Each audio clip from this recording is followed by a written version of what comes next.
And I just want to say, my friends, we've got, it's hard to believe, 19 days to go.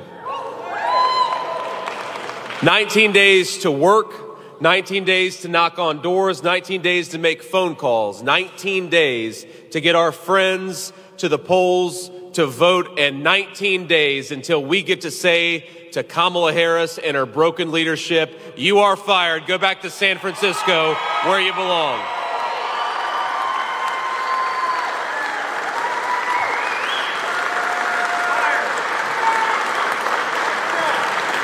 Now, I have to say, you're going to probably be surprised to hear me say this, but, you know, I feel bad for Governor Tim Walz, Kamala Harris's running mate.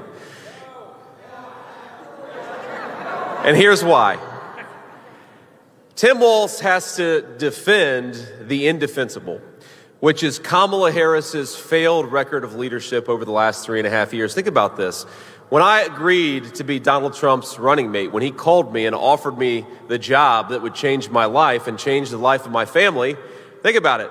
All I have to do is go and talk about how Donald Trump delivered rising take-home pay, the fastest in a generation, because he did.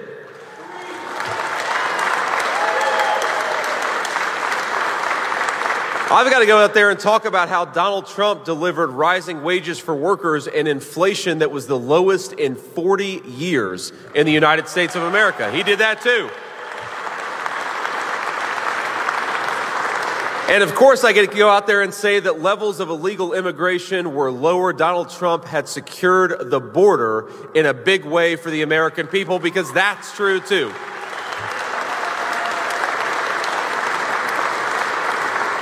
Now, here's what Governor Walz has to do. He has to try to pretend that Kamala Harris hasn't delivered the fastest rising inflation in a generation in this country.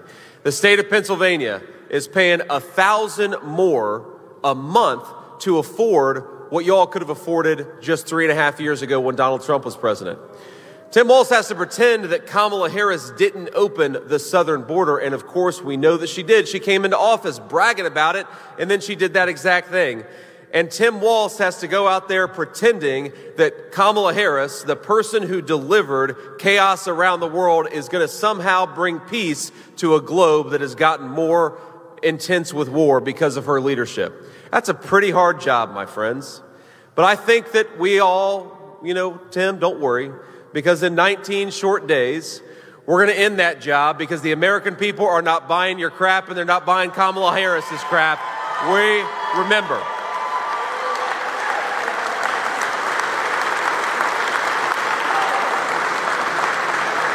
Now, Kamala Harris. Oh, in some ways, it's just too easy, my friends. And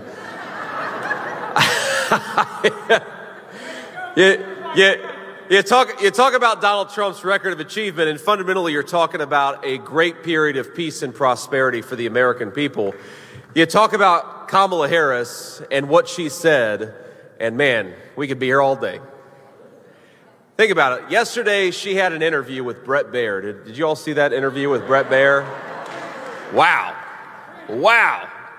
That made me feel pretty bad. It felt bad for her, and I felt bad for every single person who was watching, because remember, Kamala Harris, we're going to remember that the entire theme of her campaign is basically her pretending that she doesn't even know who Joe Biden is.